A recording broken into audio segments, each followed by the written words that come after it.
আমি কিন্তু মাছগুলোর নাম জানি না, কিন্তু এত মজা হয়েছিল, চেটেপুটে সব খেয়ে নিয়েছি। আপনারা যদি নাম জেনে থাকেন অবশ্যই জানিয়ে যাবেন। হ্যালো এভরিওয়ান, আসসালামু আলাইকুম, কেমন আছেন সবাই? আশা করি ভালো আছেন। চলে আসলাম নতুন একটা ভিডিও নিয়ে প্রতিদিনের মতো। এখানে দেখেন এই মাছগুলোর নাম কি, আমার থেকে পোয়া মাছের মতো লাগছিল। যা হোক, এখানে টমেটো কুচি, কাঁচামরিচ কুচি আর পেঁয়াজ কুচি আছে। আর এখানে নিয়ে নিলাম রসুন বাটা, লাল মরিচের গুঁড়া আর জিরার গুঁড়ো, হলুদের গুঁড়ো, লবণ। সুন্দর করে একটা মশলা করে নিচ্ছি একটু পানি দিয়ে।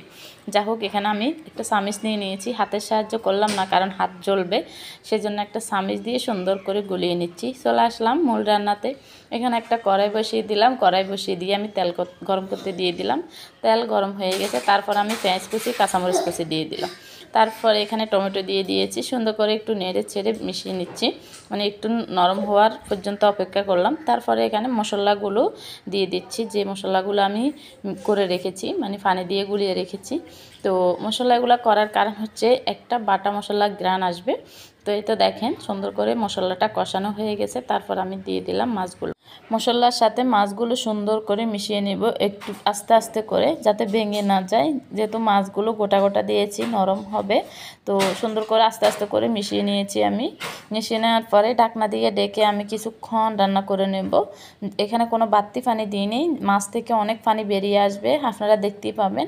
তাই তো দেখেন ঢাকনা দিয়ে একটু রান্না করার পরে একটু পানি চলে এসেছে।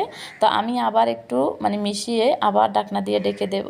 তো মাছগুলোতে সাধারণত যদি একদম টাটকা হইতো তাহলে একদম পানি দিতে হইতো না, পানি বাইর হয়ে মাছগুলো এভাবেই খাওয়া যেত। তখন ফ্রিজের মাছ হিসাবে আমি একটু পানি দিয়ে দেবো, যাতে ফ্রিজের একটা আলাদা বাস থাকে, এটা যেন চলে যায়। তো যা হোক, এখানে দেখেন কতগুলো পানি উঠে গেছে। তারপর আমি টমেটো দিয়েছি, একটু মোটা মোটা করে টমেটো কাটা ছিল, সেটা দিয়ে দিলাম। দিয়ে একটু ভালো করে মিশিয়ে নিচ্ছি মাছের সাথে। তো যা হোক, এখানে মেশানোর পরে আমি পরিমাণ মতো কদ্দুর পানি দিয়ে দিচ্ছি, যাতে মাছের এক আলাদা যে বাসটা থাকে ওটা চলে যায়, ভালো করে কষিয়ে রান্না করানো যায়। তো এই তো ভালো করে কষিয়ে রান্না করে নেব। কিছুক্ষণ পর চলে আসতেছি।